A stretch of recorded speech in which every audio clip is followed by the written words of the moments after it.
जी।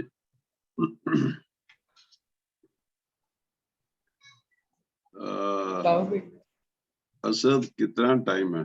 जी कितने अभी 10 बजे से पहले 10 बजे तक हम खत्म कर देंगे ताकि हम 10 बजे उधर जंप कर जाएंगे। ठीक है, ठीक है, सही है। थैंक यू वेरी मच बेटा जी, खुदा आपको बरकत दे। मेरी और मेरे घराने की तरफ से आप सबको बहुत बहुत सलाम। बहुत शुक्रिया। तशरीफ रखिए, बैठ जाएं।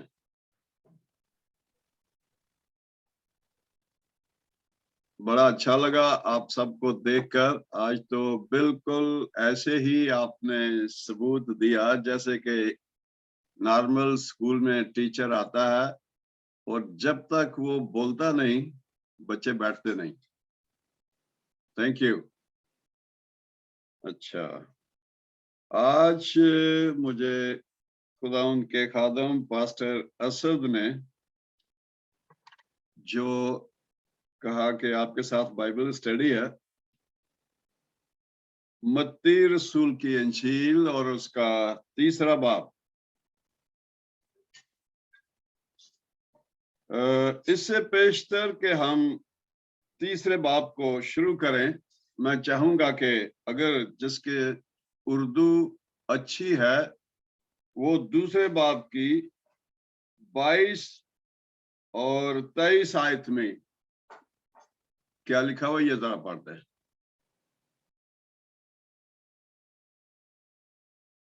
जी, जिसके जो अच्छी तरह से पढ़ना जानता है, पास्टर असद या पास्टर शहजाद।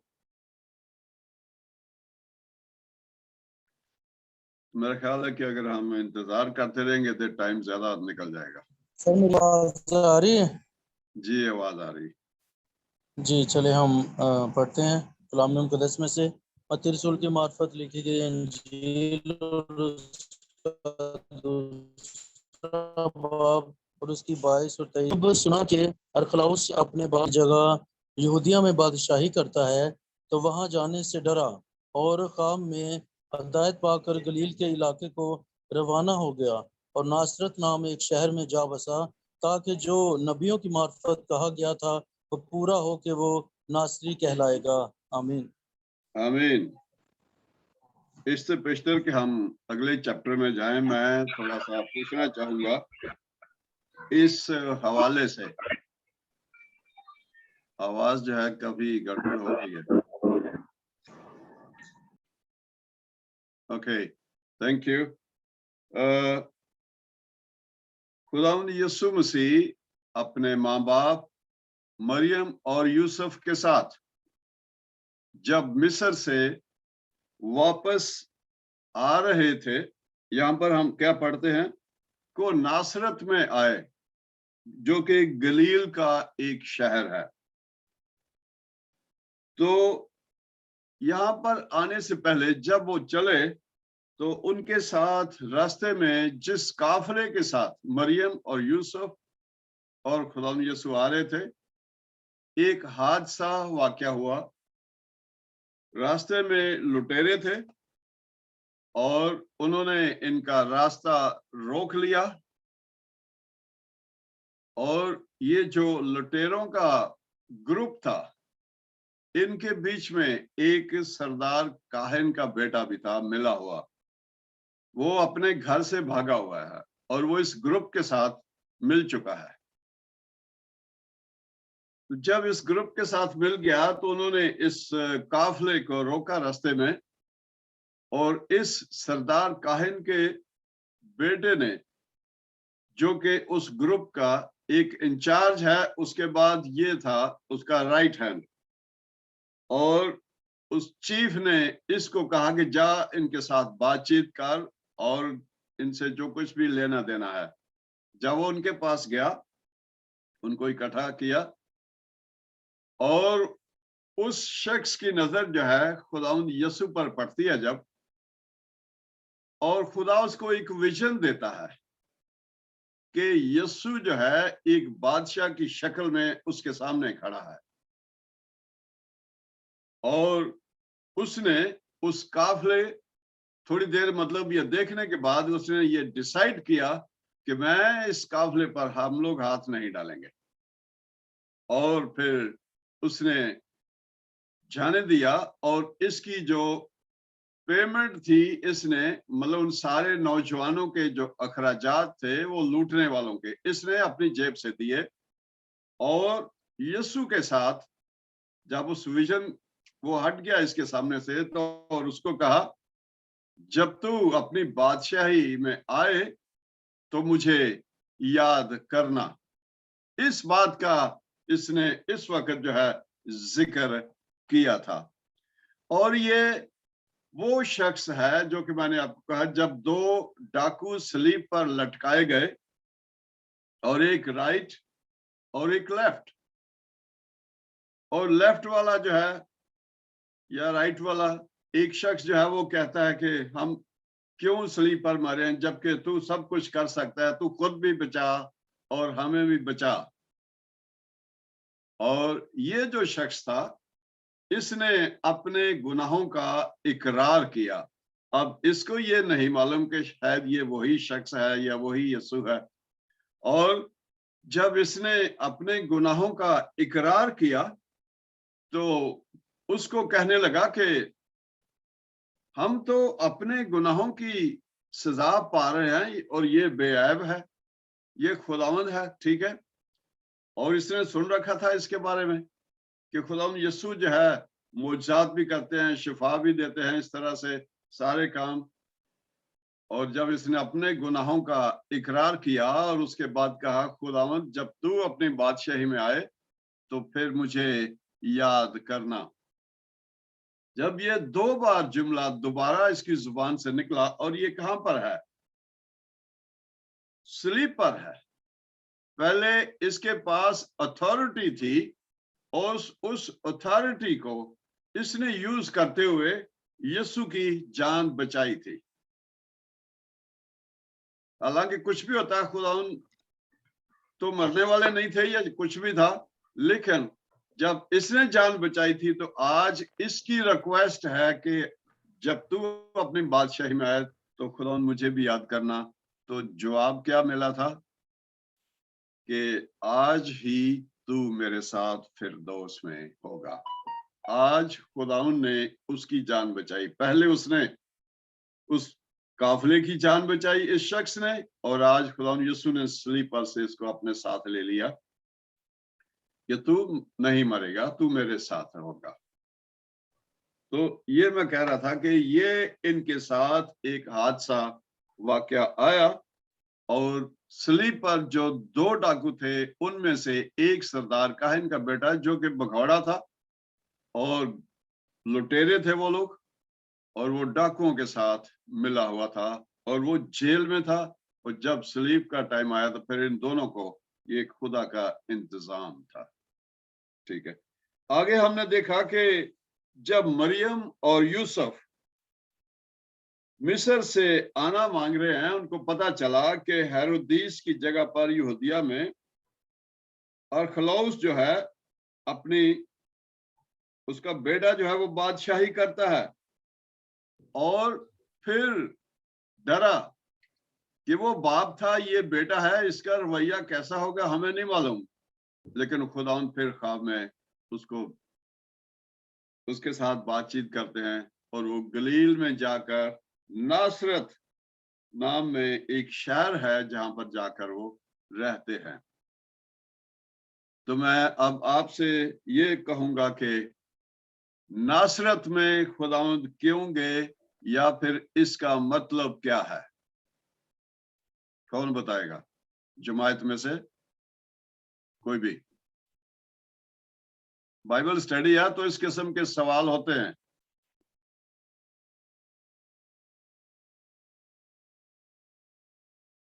अपना माइक ओपन करें और बताइए।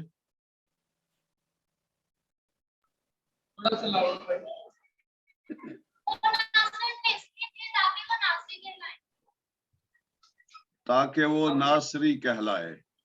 अच्छी बात। और कोई? नासरत के मुतालिक क्या कुछ मशहूर था?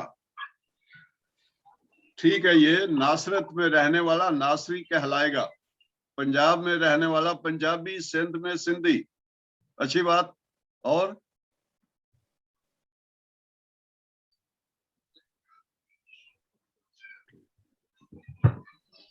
नासरत के लोगों ने खुदावंद यीशु को रद्द कर चुके थे, ये भी आपको पता है। यस। और फिर नासरत का जो इलाका था, ये कुछ इतना साफ सुथरा इलाका नहीं था।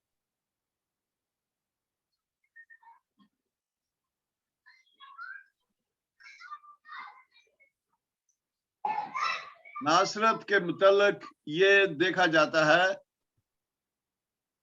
कि नासरत क्या, जब एक शागिर्द दूसरे के पास जाता है तो आगे से क्या कहता है? नथनएल, फिलिप्पस जो है अपने भाई अंद्रयास के साथ या किसके साथ, मुझे अभी याद नहीं आ रहा, जब उसने जाके इस बात की खबर दी कि हमें ख्रिस्तस मिल गया, ठीक है, यीशु मिल गया है, वो यूसुफ और मरियम का बेटा यीशु है, तो उसने क्या जवाब दिया?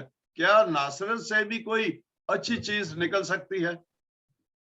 यानी आप अंदाजा लगा सकते हैं कि ये एरिया जो था या ये इलाका जो था इतना साफ सुथरा नहीं था, शायद गुनाह भरी जिंदगी उसमें पाई जाती थी।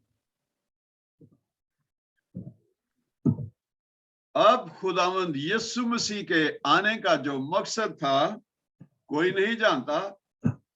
वो खुदावंद ने उसके लिए इलाका तैयार किया हुआ है नासरत।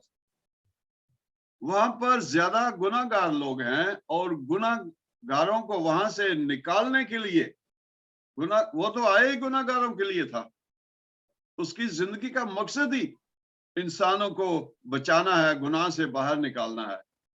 तो ये भी एक बात थी कि खुदावंद यीशु नासरत में क्यों गए, क्योंकि वो इलाका जो था गुनाह भरी जिंदगी थी वहां पर।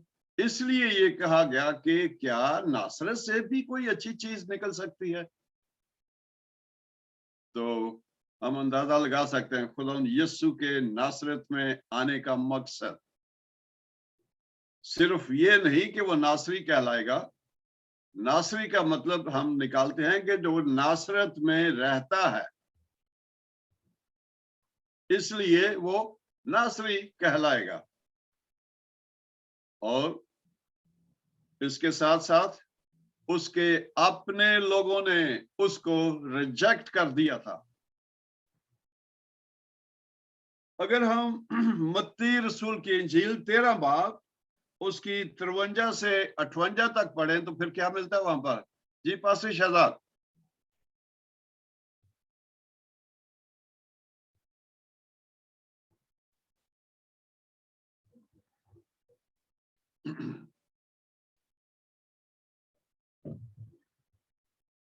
जी हवाला रिपीट कीजिएगा पास्टर जी, कौन सा? मत्ती 13:53 से 58।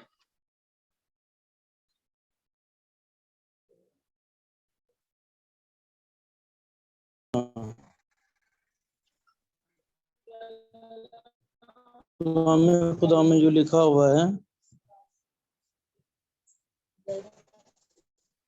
जब यीशु ये तमसीले खत्म कर चुका तो ऐसा हुआ कि वहां से रवाना हो गया और अपने वतन में आकर उनके इबादतखाना में उनको ऐसी तालीम देने लगा। विशाल, अगर आप पढ़ने में रहनुमाई कर दो। कहने लगे आवाज नहीं ठीक आ रही है। ओके जी, कोई और पढ़ेगा या मैं पढ़ दूं? जी आप, मेरी आवाज ठीक है वैसे? जी जी ठीक है, आप खुद ही पढ़ दें।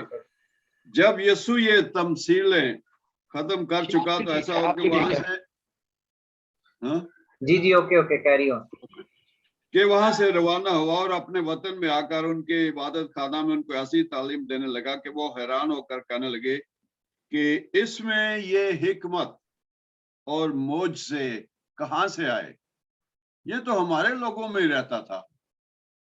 महमूद बूटी के लोगों की क्या मजाल है कि कोई मोजज़ात दिखा सके।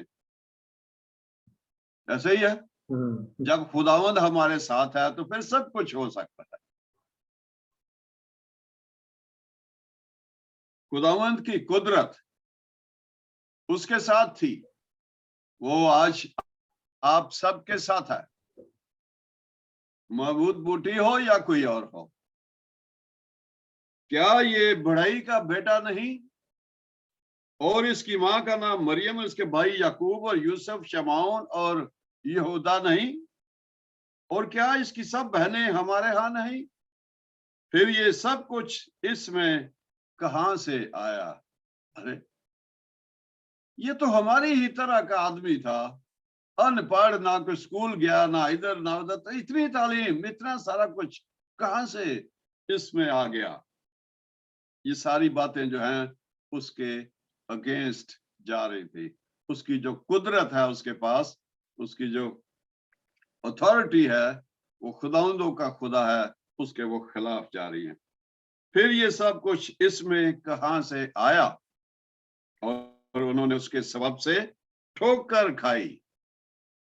आगे क्या लिखा हुआ, मगर यीशु ने उनसे कहा कि नबी अपने वतन और अपने घर के सिवा और कहीं बेइज्जत नहीं होता।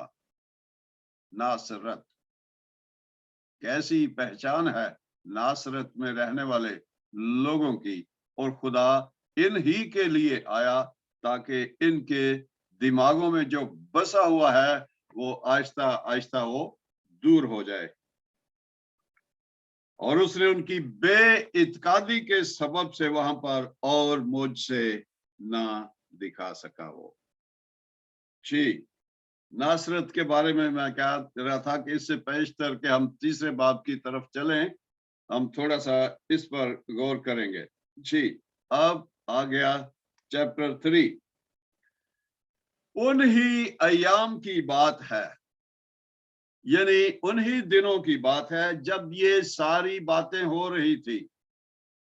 ठीक है, जब ये सारा कुछ हो रहा था तो फिर खुदावंद की तरफ से जो प्रोग्राम तैयार किया गया था वो अब सामने आना शुरू हो चुका है।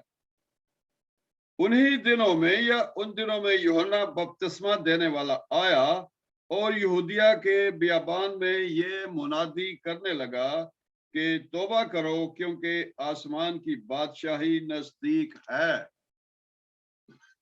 ये वही है जिसका जिक्र यशायाह नबी की मार्फत यूं हुआ कि बियाबान में पुकारने वाले की आवाज आती है, खुदावंद की राह तैयार करो, उसके रास्ते सीधे बनाओ। ये यूहन्ना ऊंट के बालों की पोशाक पहने और चमड़े का पटका अपनी कमर से बांधे रहता था, और इसकी खुराक टिड्डियां और जंगली शहद थी। कौन है ये शख्स? यूहन्ना बपतिस्मा देने वाला। यूहन्ना बपतिस्मा देने वाले की आप सब जानते हैं कि इसकी क्या हिस्ट्री है। यूहन्ना बपतिस्मा देने वाला खुदावंद यीशु मसीह से 6 महीना बड़ा है, और जब मरियम को खुशी का पैगाम मिलता है और अपनी खाला के पास वो जाती है इस खुशखबरी को लेकर, और जब उसका दरवाजा ना करती है तो वो प्रेग्नेंट थी उसकी खाला, और जैसे ही खुशी की इसने खबर सुनी कि दरवाजा खटका और जो पेट में है उसके ये यूहन्ना बपतिस्मा देने वाला, ये उछल पड़ा। यानी ये खुदावंद यीशु मसीह की आमद को देखकर उसके सामने सरनगू हो गया, सिजदे में चला गया। ये तब से ही काम शुरू हो चुका था, और ये वो नबी है जिसकी मार्फत अभी हमने कहा कि यशायाह नबी की मार्फत यूं लिखा है कि बियाबान में पुकारने वाले की आवाज। और ये सिलसिला जो था, अब दोनों जवान हो चुके हैं। यूहन्ना भी जवान है बपतिस्मा देने वाला, उसने भी जो खिदमत उसको दी गई थी उसने शुरू कर रखी है, और वो जॉर्डन रिवर के ऊपर जाकर लोगों को बपतिस्मा देता है।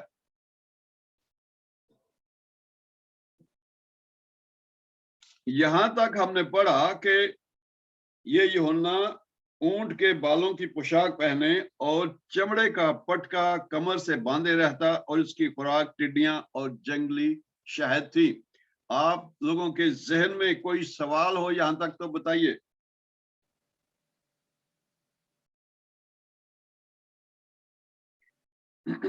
या फिर हम आगे चलेंगे। उसकी खुराक टिड्डियां और जंगली शहद। सर सवाल है कि टिड्डियां डिफाइन कर दें, टिड्डियां क्या थी? टिड्डियां जो हैं, अगर हम देखें, यस,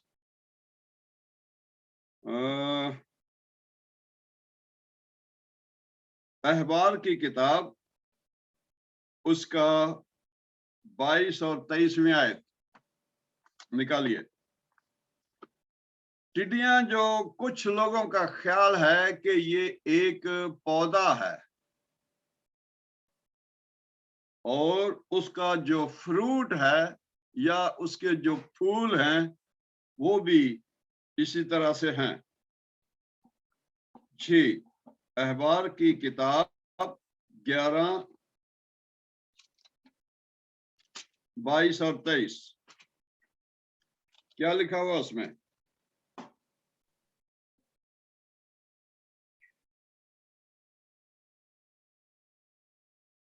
इक्कीस और 22। मगर पर्दार रेंगने वाले जानदारों में से जो 4 पायों के बल चलते हैं, तुम उन जानदारों को खा सकते हो जिनके जमीन के ऊपर कूदने फांदने को पांव के ऊपर टांगे होती हैं। वो जिन्हें तुम खा सकते हो ये हैं हर किस्म की टिड्डी, हर किस्म का सलाहम और हर किस्म का झींगर और हर किस्म का टिड्डा। ठीक है जी।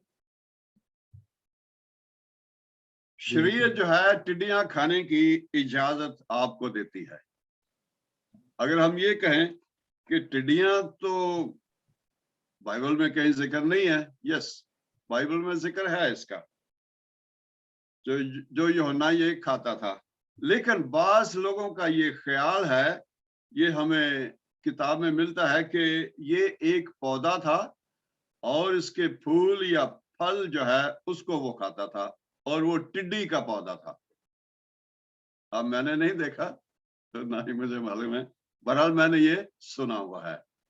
ठीक है, खुदा आपको बरकत दे जी। कोई और? ठीक है। और सर वो ऊंट के बालों की पोशाक ही क्यों पहनी? ये जो है ना, अगर तो आप पाकिस्तान में भी देखें तो ये एक सादगी की तरफ इशारा करता है। जो लोग जंगलों में रहते हैं, भक्ति करते हैं, चाहे वो खुदा की करते हैं या फिर किसी और की करते हैं, ठीक है, और वो इसी तरह से मैक्सिमम, आज तो नहीं, पुराने वक्तों में ऐसे ही था।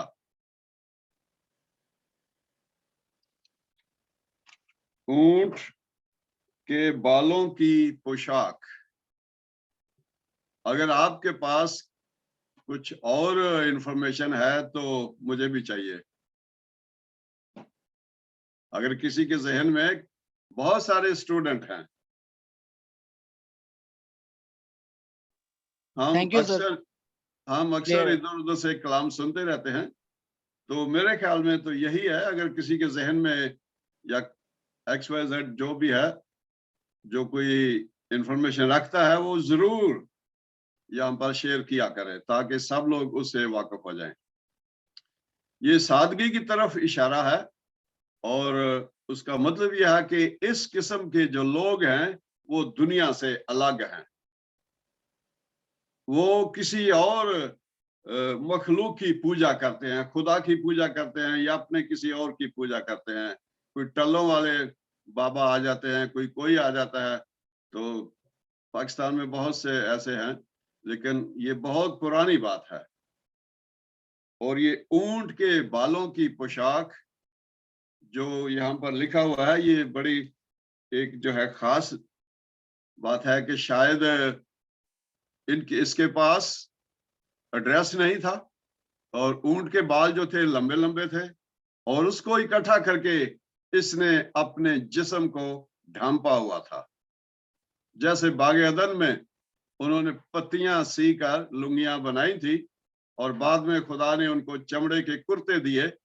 और इसका लिंक जो था पब्लिक के साथ इतना नहीं है, जंगलों में ही रहता है और इसलिए इसका खाना पीना जो है आपने देखा और रहन सहन जो है वो भी ओपन एयर में ही है, पहाड़ों में ही। बहरहाल ये कोई इतनी वो बड़ी बात नहीं है जिसके लिए हम इतने रुक जाएं। जी 5वीं आयत। उस वक्त यरूशलेम और सारे यहूदिया यरदन के गिरदोनवा के सब लोग निकलकर उसके पास गए और अपने गुनाहों का इकरार करके दरे यरदन में उससे बपतिस्मा लिया। जैसे जैसे लोगों को पता चलता गया और लोगों के दिलों में ये डर पैदा हो गया कि कोई नबी खुदा ने भेजा है, जाओ उसके पास देखो उसको वो क्या कहता है। और जब उसकी तालीम को सुनते और उसके रहन सहन को देखते तो फिर उनके अंदर खुदा का खौफ जो था वो जारी होता और जो कुछ वो कहता उसी के हिसाब से फिर वो चलते थे। मगर जब उसने बहुत से फरीसियों और सदूकियों को बपतिस्मा के लिए अपने पास आते देखा, फरीसी और सदूकी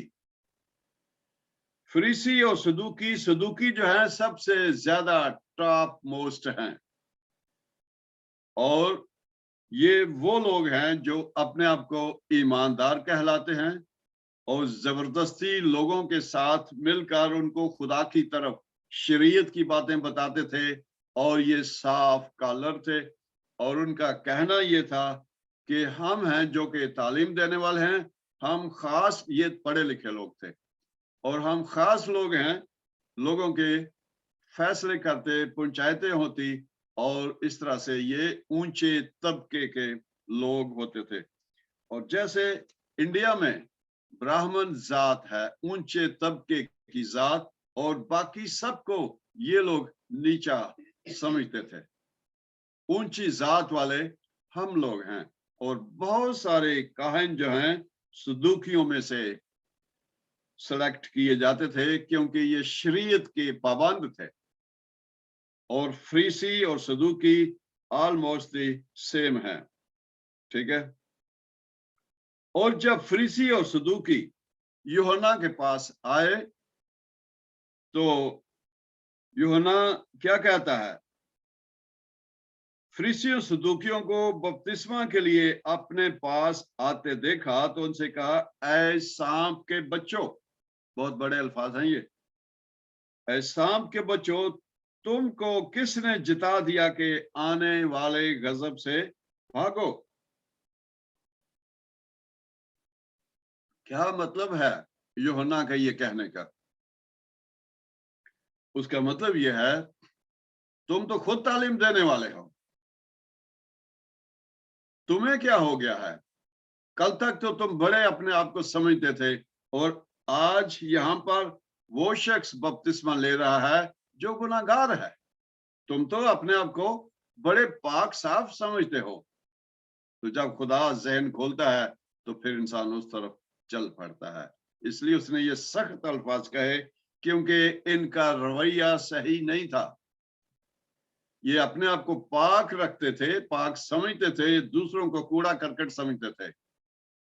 और यूहन्ना जो कह रहा है कि तौबा के मुवाफिक फल लाना, बपतिस्मा लेना, खुदावंद को अपनी जिंदगी में लेना, मकसद ये था। और सबके सामने ये लोग जो थे पाक साफ लोग थे, पाक साफ तबका कहलाता था। इसलिए खुदावंद यीशु मसीह ने इनकी बड़ी खातर तवाज़ो की। उन्होंने भी ऐसे ही कहा था ऐ फरीसियों और फकी और फरीसियों, तुम पर अफसोस। बड़ी मिसालें खुदा ने दे दे के कहा कि तुम प्याले को बाहर से तो साफ करते हो, लेकिन अंदर क्या है, अंदर तुम नहीं देखते। तो यूहन्ना ने भी इसी तरह से कहा कि ऐ सांप के बच्चों, किसने तुमको जता दिया, क्योंकि तुम तो अपने आप को पाक और साफ समझते हो। आज क्या हो गया, आज तुम्हें पता चला कि तुम गुनाहगार हो।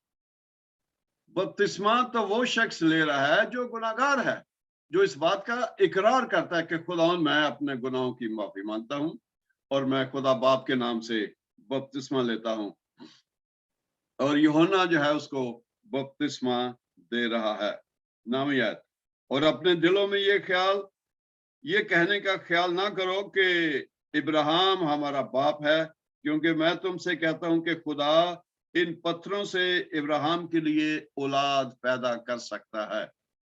खुदा इन पत्थरों से, खुद उसका मतलब यहाँ पर यह है कि हम ये ना कहें कि सिर्फ इब्राहिम ही है और हम उसकी औलाद हैं इसलिए हम खास लोग हैं। नहीं, खुदा किसी को भी प्यार कर सकता है, किसी से साथ भी ये मोहब्बत दिखा सकता है और फिर उसको ये ब्लेसिंग देता है।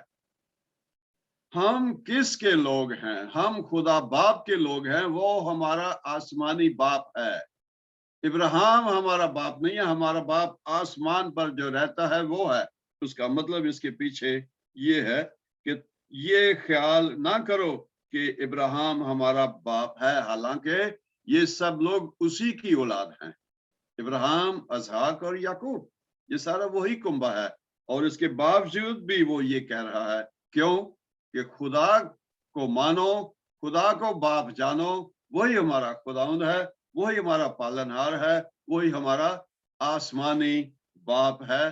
तो फिर हम क्या सीखते हैं जो खुदावंद यीशु ने सिखाई दुआए रबानी? हम इधर ही खत्म कर देंगे। ऐ हमारे बाप, उसी के पास जाना है, वही हमारा आसमानी बाप है। और इब्राहिम नहीं, कोई और नहीं, हमारा बाप कौन है? वो जो आसमानों में रहता है, उसी के नाम से हमने बपतिस्मा लेना। आगे खुदावंद यीशु ने इसकी और तफसील से डेफिनेशन के साथ सारी चीजें बताई। तो खुदावंद आपको बरकत दे। मेरा टाइम हो चुका है, तो फिर से खुदावंद ने चाहा तो। Thank you very much. Asad, mobile आपका बंद है। Thank you so much pastor ji. तो आई एम क्लोजिंग प्रेयर की तरफ चलते हैं। मैं चाहूंगा कि पास्टर अमीन साहब क्लोजिंग प्रेयर के लिए किसी न किसी को दावत देंगे, अगर वो खुद करना चाहते हैं तो क्लोजिंग।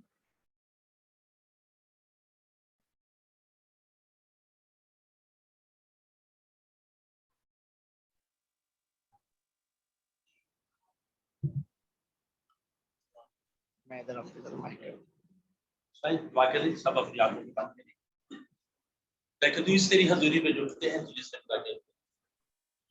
जलाल का बादशाह, कुदरत वाला खुदा, शोर वाला खुदा,